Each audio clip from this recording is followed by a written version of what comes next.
Oke, untuk agar jumlah penonton itu cepat meningkat dan sebagainya, satu adalah opening jangan terlalu panjang, langsung to the point dan sebagainya. Langsung pada isi video, zaman sekarang itu 30 detik pertama itu sangat penting untuk menarik penonton. Jadi ketika 30 detik pertama udah lewat dan penonton boring atau bosen, udahlah mereka akan ganti atau skip seperti itu. Jadi,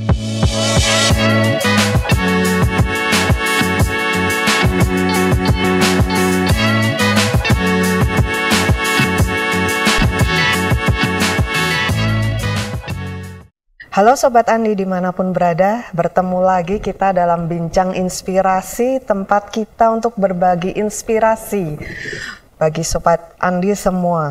Nah, pada hari ini tamu kita adalah anak muda multitalenta yang tentunya pasti akan menginspirasi Sobat Andi semua. Mengawali karir sebagai graphic designer di perusahaan penerbit mayor di Indonesia dan pernah mendapatkan juara satu cover buku.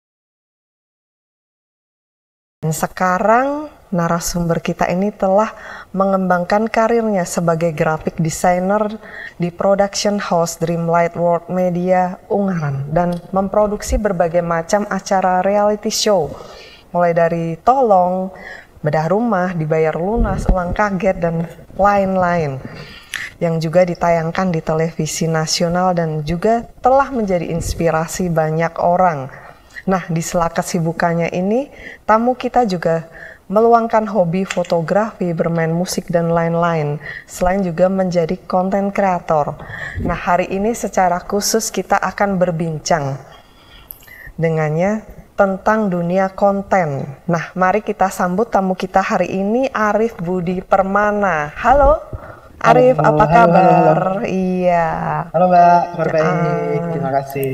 iya, makasih sudah mampir secara virtual Ya, ya, ya. di TV Andi dalam bincang inspirasi kita hari ini. Dan secara khusus seperti yang kita sudah janjikan pada Sobat Andi hari ini, kita akan berbincang tentang dunia konten kreator.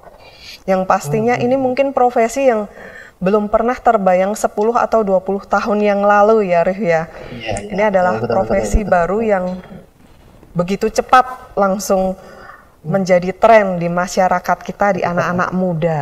Nah, Iya, iya. mungkin kalau boleh ya, sebagai gambaran untuk Sobat Andi semua ya, mungkin Arif bisa bercerita kepada kita, apa sih konten kreator itu dan apa peran mereka dalam industri konten hari-hari ini?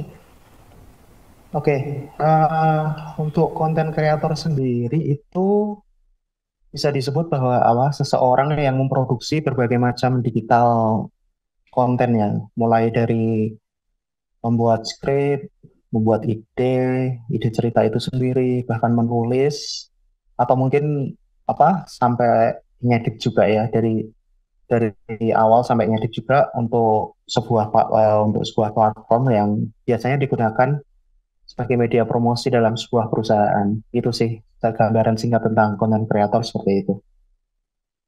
Gitu Mbak Nita. Tadi kan Arif sempat sebutin untuk sebuah perusahaan. Nah, hari-hari ini kita juga banyak mendapati di mana anak-anak muda ini sudah bukan membuat konten untuk sebuah perusahaan, tetapi Ya, ya. justru mereka membuat ada yang memang untuk hobi mereka, ada yang memang Hmm, untuk bahkan mereka jadikan pekerjaan. Nah, iya, iya. bagaimana Arif melihat ini? Oke, untuk itu sendiri, ya sekarang istilahnya kita nggak punya istilahnya nggak dibatasi dengan kita harus ini melakukan ini untuk perusahaan atau kita bekerja dengan siapa dan sebagainya. Kita bisa membranding diri kita sendiri dengan cara membuat konten yang bisa kita istilahnya bisa kita promoin ke media sosial. Misalkan nih aku punya punya hobi seperti ini atau aku punya keahlian seperti ini. Jadi kapanpun, dimanapun dan sebagainya, sebenarnya zaman sekarang itu kita udah bisa membuat sesuatu produk, sesuatu konten yang bisa dilihat banyak orang secara langsung. Jadi eh, dan anak-anak muda sekarang juga udah semakin istilahnya semakin mengenal dunia teknologi, dan sebagainya. Mereka juga dengan secara instan bisa membuat konten-konten itu sendiri. Jadi sekarang sistemnya atau apa eh, bisa dibilang kebiasaan bisa bisa bekerja untuk dirinya sendiri seperti itu. Jadi nggak terpajang dengan sebuah perusahaan atau eh, itu pihak-pihak lain. Jadi ya seperti itu Mbak. Mm-mm. Ya, menarik sekali ya. Jadi, nah, Ya, ya. sekarang dari sisi jenis konten itu, nah, sekarang kan banyak sekali ya. Mungkin Arif bisa jelaskan ke kita jenis-jenis konten itu sendiri apa aja sih yang bisa dibuat Wah, oleh ya, ya. konten kreator ini. Wah, ini banyak sekali ya, Mbak. Jadi bisa dibilang mulai dari apa yang kita suka itu udah menjadi sebuah konten sendiri kalau kita mengemasnya dengan secara bagus. Maksudnya dengan secara brief jelas sesuai dengan apa yang kita apa rancangkan sebelumnya. Misalkan mulai, oh aku suka masak nih, ya udah bikin tutorial masak atau bikin sesuatu yang berhubungan dengan makanan atau gimana itu juga udah bisa jadi sebuah konten itu sendiri atau mereview sebuah produk, mereview sebuah apapun yang kita suka mulai dari unboxing atau mereview dan sebagainya itu pun juga udah menjadi sebuah konten sendiri. Dan ya kalau aku eh, suka gaming, nah, kita ngulik tentang game itu sendiri, misalkan game apa kita bisa main dan sebagainya itu juga udah bisa menjadi sebuah konten itu sendiri. Jadi, tapi yang paling sampai sekarang mungkin yang untuk pemula-pemula itu yang paling populer adalah vlog. Jadi video vlog untuk istilahnya kita syuting sendiri, kita bikin sendiri untuk sebuah cerita eh, tentang apa? Tentang perjalanan kita atau tentang hobi kita, kehidupan kita sehari-hari, daily life dan sebagainya itu juga bisa jadi sebuah konten itu sendiri. Yang pasti banyak sekali. Sekarang nggak terbatas. Mulai dari apa yang kita suka, kita bungkus dalam sebuah apa paket yang bagus, kita edit dan sebagainya, itu udah jadi sebuah konten, Pak. Jadi zaman sekarang banyak sekali yang bisa kita lakukan dan banyak contoh-contoh juga.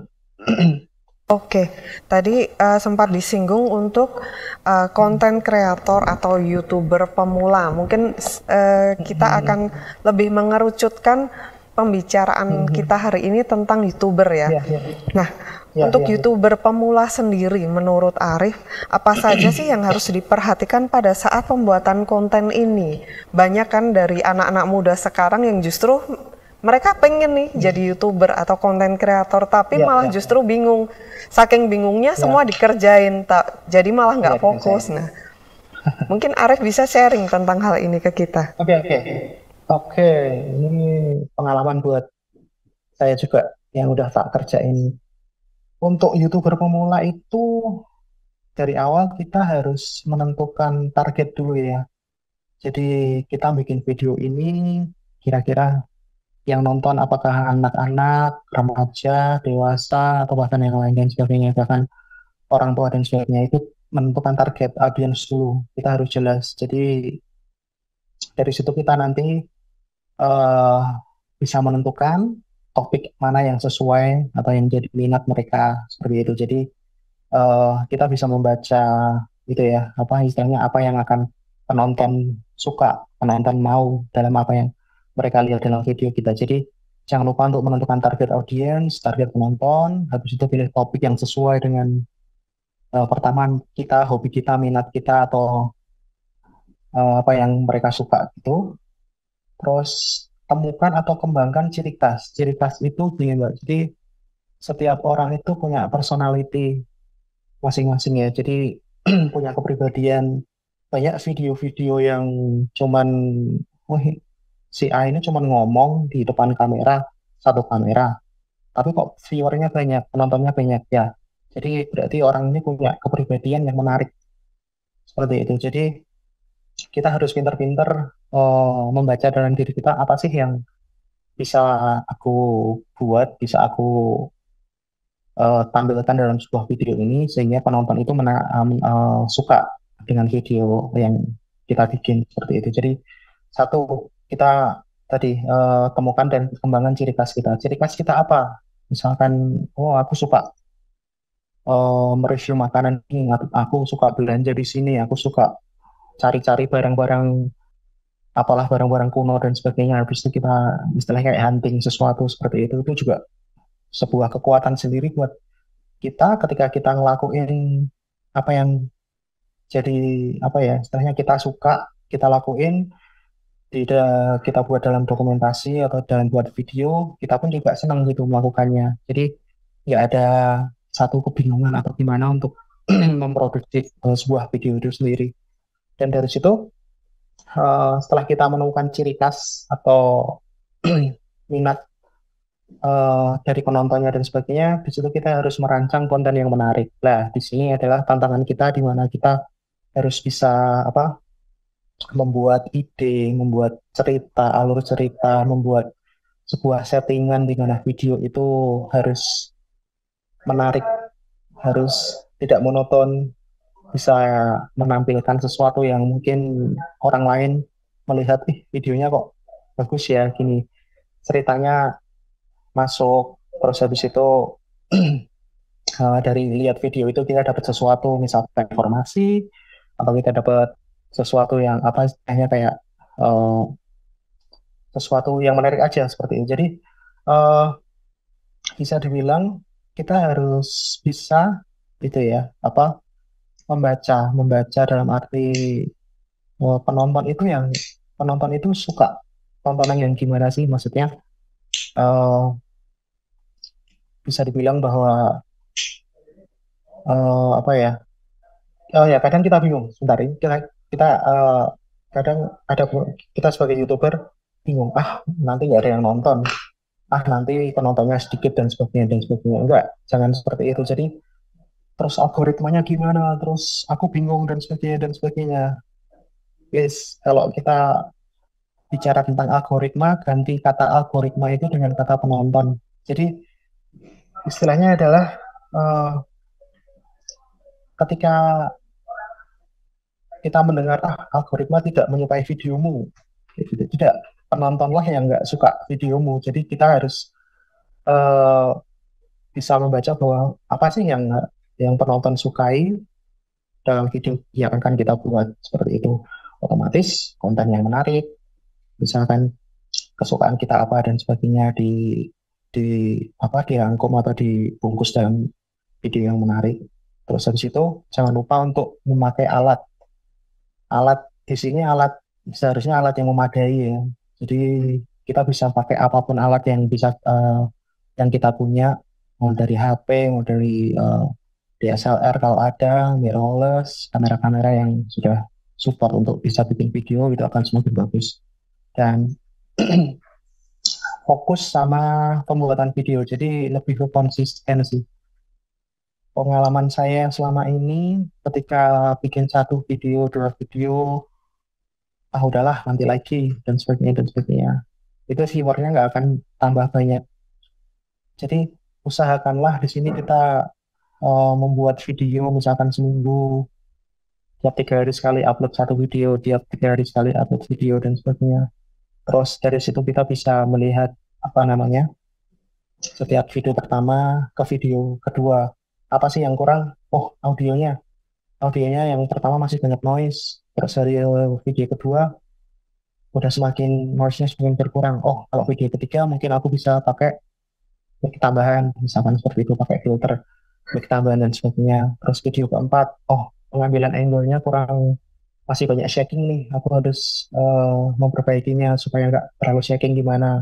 Mungkin bisa pakai gimbal atau pakai tripod yang bisa membuat video itu semakin apa ya, semakin stabil dan sebagainya. Terus keempat, ternyata kualitas gambar itu harus lebih bagus dan sebagainya. Jadi eh, jangan pernah memulai sesuatu ketika semuanya sudah ready atau sudah sempurna. Jadi sembari berjalan kita bikin video dan sebagainya. Setiap kali video kita upload, kita evaluasi. Setiap ada video kita upload, kita evaluasi mulai dari kualitas audio, kualitas gambar, kualitas editing, atau kualitas semua dalam video itu. Dan percayalah bahwa ketika kita konsisten membuat video-video seperti itu seiring berjalannya waktu, eh, ya kualitas itu akan semakin bagus, kuantitas juga semakin ada, dan percaya nggak percaya, mungkin penonton akan istilahnya kayak merasakan effort yang udah kita, oh ini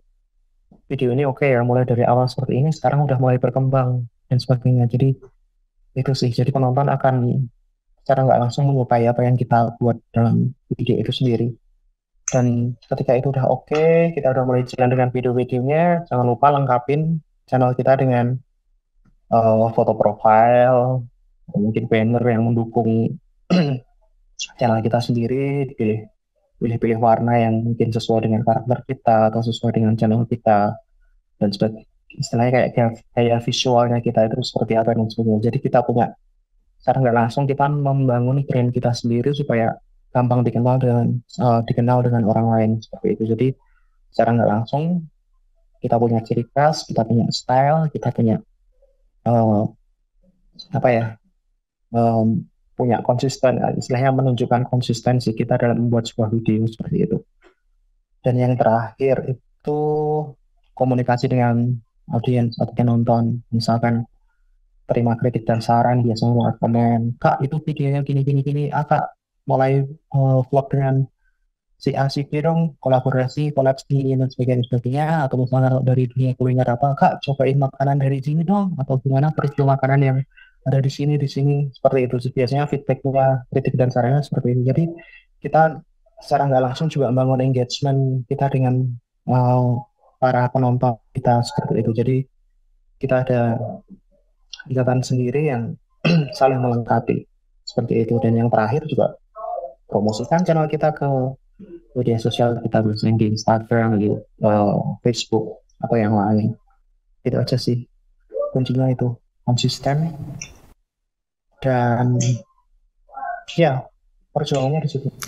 Oke, tadi menarik ya sudah disampaikan mulai dari target, ciri khas, kemudian merancang konten dan lain-lain, dan yang terakhir yang paling menarik itu bagaimana kita memanfaatkan feedback dari pemirsa kita untuk meningkatkan engagement dan lain-lain. Nah, tadi sempat disinggung juga oleh Arif tentang ciri khas. Jadi bagaimana seorang konten kreator itu memiliki ciri khas atau personality ternyata sangat penting. Nah, gimana sih caranya agar YouTuber pemula ini bisa membentuk ciri khasnya sendiri? Apakah harus sesuai dengan target market atau lebih baik ke personalitinya dia pribadi saja? Oke, Mbak, good question. Kalau selama ini yang saya lihat dari YouTuber sekarang itu, mereka punya personality, kepribadian mereka masing-masing. Jadi dari situ istilahnya kayak karakternya sangat kuat. Mulai dari istilahnya kayak dari gaya bicaranya, habis itu stylenya seperti apa, terus cara penyampaiannya seperti apa dan sebagainya, terus cara cara mereka berkomunikasi dengan penonton seperti apa dan sebagainya, itu saya pikir sangat-sangat kuat, dan itu harus kita kita temukan bukan sekali dua kali dalam satu video ya. Jadi ketika kita satu dua video dan sebagainya, terus kita lihat lagi, kita kayak istilah, oh ngomong aku kayak kayak bicara tuh masih kaku nih, mungkin agak sedikit di kembangin lagi supaya nggak terlihat kaku oleh audiens atau penonton, sehingga cara penyampaian informasinya juga semakin enak. Habis itu uh, terus misalkan dari gaya bicara juga seperti apa, terus dari cara apa ya istilahnya, secara nggak langsung itu nggak bisa ditemukan satu dua video dan sebagainya. Kita harus harus bisa istilahnya kayak mengenal diri kita sendiri dulu, apa yang harus kita eh, apa kayak kita kayak kita punya percaya diri dulu untuk menyampaikan sesuatu dengan gaya kita. Mungkin banyak YouTuber yang aku pengen jadi seperti ini, gaya bicara aku tak buat seperti ini, ternyata dua tiga video kita udah capek, enggak lah. Tapi ketika kita mungkin ada orang yang bla bla bla bla bla bla, ini video ini dan sebagainya, dari situ malah kita juga enjoy juga dalam membuat video, kita semakin istilahnya semakin kreatif, kita semakin enak untuk membawakan sesuatu yang akan kita sampaikan, itu justru malah membuat penonton itu menarik dan suka seperti itu. Jadi ciri khas atau kepribadian itu ya kita nggak bisa langsung menemukan dalam satu dua video dan sebagainya, kita bisa temukan lewat kehidupan kita sehari-hari sih.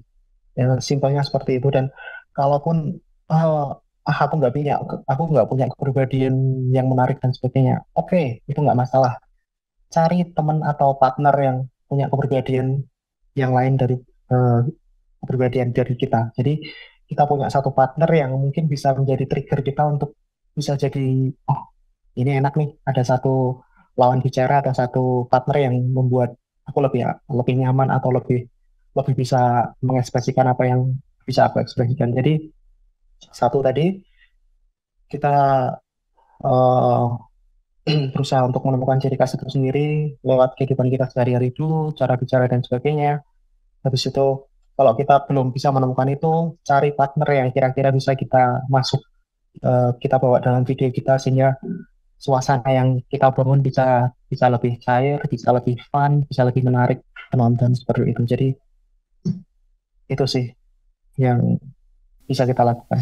Oke, sangat Kalau menarik. Jadi salah satu cara berikutnya justru mencari partner itu bisa menjadi opsi mencari ya untuk partner, ya iya oke. iya biasanya Ya.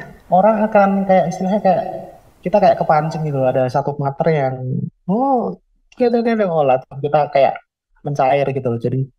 Jadi kita ada satu satu istilahnya kayak kayak trigger itu sendiri supaya kita bisa mengekspresikan apa yang akan kita lakukan seperti itu. Kalau sendiri kan biasanya garing, hai guys, kita lagi di sini dan sebagainya udah habis tuh.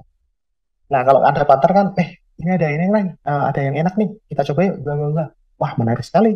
Ini pasti akan ini. Jadi kayak istilahnya kayak ada satu pancingan-pancingan yang membuat kita yang kurang ekspresinya kurang dan sebagainya dari partner yang kita bawa dalam satu video itu justru membuat kita bisa semakin oh iya ya ternyata bisa membuat diri kita yang tanda petik tertutup atau malu tadi bisa bisa mengekspresikan apa yang biasanya kita ekspresikan setiap hari di depan kamera seperti itu. Iya, iya. Oke, oke.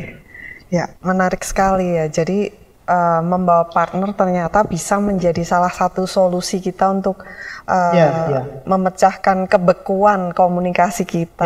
Nah, ya, betul, sekarang betul, Rif, betul. ini ada satu pertanyaan yang mungkin ini mewakili banyak anak muda hari-hari ini yang mulai menjadi konten kreator. Ya, Pertanyaannya mungkin spesifik ke YouTuber juga ya. Ada yang ya, YouTuber atau mungkin selain YouTuber pun karena dari konten YouTube ini juga kita masih bisa potong-potong untuk short dan lain-lain. Jadi lebih ke lintas media juga bisa. Nah, pertanyaannya adalah bagaimana tips agar jumlah penonton itu cepat meningkat dan oke, subscribernya tentunya cepat ya, ya, bertambah. oke, ini menarik ini. Oke, untuk agar jumlah penonton itu cepat meningkat dan sebagainya, satu adalah opening jangan terlalu panjang. Biasanya kalau zaman dulu sih ya apa ya, ada openingnya ya guys ini. Tapi sekarang zaman udah seiringnya berjalan waktu, orang-orang juga udah istilahnya, udahlah nggak usah basa-basi atau dan sebagainya, langsung to the point dan sebagainya. Cara kita untuk istilahnya menangani itu adalah opening jangan terlalu panjang. Jadi intinya langsung pada isi video yang mau kita sampaikan seperti itu. Jadi bisa dibilang zaman sekarang itu 30 detik pertama itu sangat penting untuk menarik penonton. Jadi ketika 30 detik pertama udah lewat dan penonton boring atau bosen, udahlah mereka akan ganti atau skip seperti itu. Jadi sekarang itu waktunya adalah menarik penonton dengan cara 30 second pertama harus, oh apa ini? Kayak gitu. Istilahnya kayak kita punya pancingan-pancingan yang, wah oke nih jadi video ini udah ketika dalam 10 detik atau dan sebagainya, mereka secara nggak langsung sudah dapat intinya video itu sendiri dalam arti kayak memancing penonton untuk oh ya kayaknya aku harus nonton sampai akhir supaya bisa dapat semua isi video itu. Seperti itu. Jadi pertama opening jangan terlalu panjang, terus kedua eh, usahakanlah kali bikin video itu durasinya cukup, jangan terlalu pendek, tapi cukup panjang dan sebagainya. Eh, video-video, jadi video-video yang kita buat itu eh, bisa dibilang eh, apa ya, istilahnya kayak menarik menarik penonton itu supaya jam tayang kita bisa lebih banyak. Seperti itu. Jadi tantangan kita adalah gimana caranya supaya membuat video itu dengan durasi yang cukup dari 30 detik pertama sampai selesai, mereka bisa nonton dan bisa stay pada video yang kita buat. Dan itu sangat penting untuk ketika video kita banyak ditonton, banyak diminatin, sehingga dari pihak YouTube pun akan mempush video kita sehingga akan sering muncul dan banyak orang yang akan menonton. Seperti itu. Jadi jam tayang yang kita hasilkan itu cukup banyak daripada kita harus pendek pendek pendek pendek, ketika klik habis itu skip, klik skip, beda dengan klik mereka nonton sampai habis baru video selanjutnya. Seperti itu. Jadi uh, itu juga menjadi tantangan sendiri, gimana caranya supaya video yang cukup durasi 5 sampai mungkin 8 atau 10 menit akan lebih mereka bisa tonton semuanya.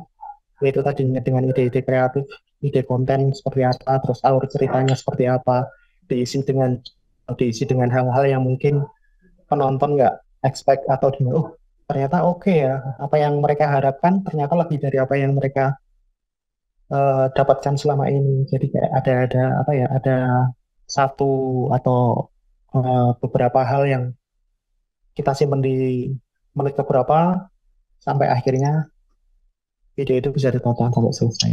Terus uh, kenali tren yang sedang berjalan saat ini. Tren itu begitu cepat berlalu, begitu cepat berganti dan sebagainya. Kalau nggak salah mungkin satu tren itu mungkin bisa bertahan cuma seminggu atau paling lama 2 minggu ya. Habis itu tren udah ganti lagi. Jadi kita harus bisa baca tren itu sendiri dengan cara seperti apa? Ya gitu tadi. Kita bisa membaca tren itu sendiri dan uh, me- me- apa istilahnya uh, bisa kayak memfilter tren apa sih yang bisa kita ambil, yang bisa kita implementasikan dalam apa yang kita suka seperti itu. Oke, Arif, makasih. Jadi tadi kita udah bahas tentang bagaimana kita mulai dari membangun dari target audiens sampai ciri khas dan lain-lain. Nah, ini mungkin ada satu pertanyaan selain bagaimana apa tadi sudah disinggung meningkatkan jumlah penonton, subscriber. Nah, sekarang yang ingin salah satu pertanyaan kita tentang durasi tadi sempat ya Arif Ya, menjelaskan bahwa hari-hari ini kita durasi untuk konten itu mungkin sudah nggak bisa selama dulu, bahkan 30 detik awal itu sudah sangat menentukan. hmm. Nah, kalau durasi ideal dari konten YouTube itu sekarang sebetulnya berapa menit ya? Kalau sekarang itu bisa dibilang 5 sampai 10 ya. 5 5 sampai sampai 10 10. Mbak. Oke, oke, oke, Iya, oke. iya. Jadi semakin pendek ya. Nah, sekarang tentang membangun audiens. Tadi kan sudah tentang target audiens sendiri. Nah, bagaimana cara membangun audiens atau pengikut setia dari konten kreator tersebut? Kan kita tahu ya, banyak yang kadang kita lagi suka nih subscribe, nggak suka kadang unsubscribe dan lain-lain. Nah, bagaimana membangun target audiens ini sendiri?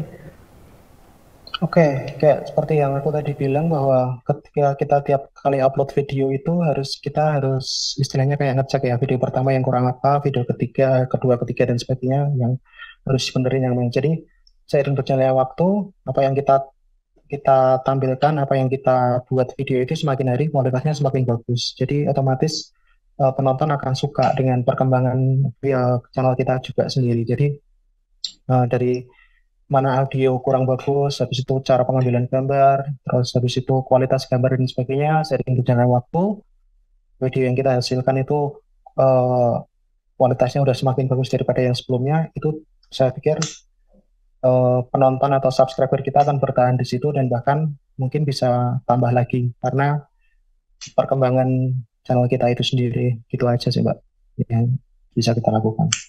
Sekarang sebelum kita menutup acara kita hari ini, biasa kita ada 5 pertanyaan acak yang dijawab cepat. Oke. Ya, Ya. oke. Silahkan Arif jawab ya ini nanti. Oke. Oke.